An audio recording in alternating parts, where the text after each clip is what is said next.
Hello everyone and welcome to Vlinko's channel. In today's video, I will show you how to fix the WerFault exe error on Windows 11. And now let's get started.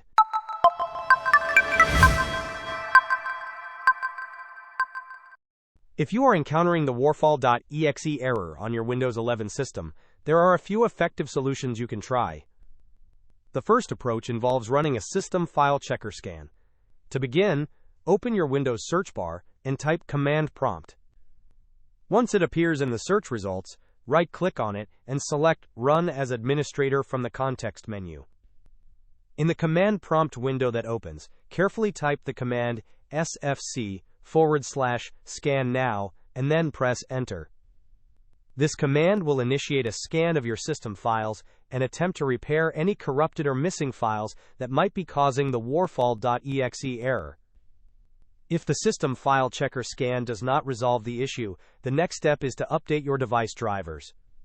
Start by right-clicking on the Start button, and then select Settings from the menu. In the Settings window, navigate to the Windows Update tab located on the left-hand side list. On the right-hand side pane, click on Advanced Options.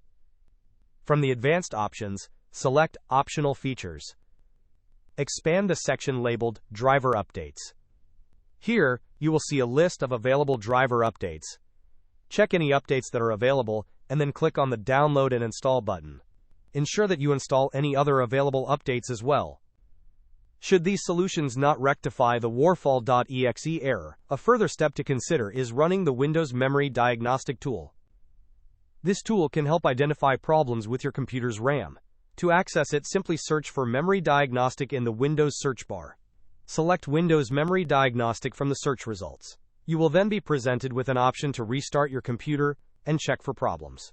Click on Restart Now and check for problems to initiate the memory diagnostic process.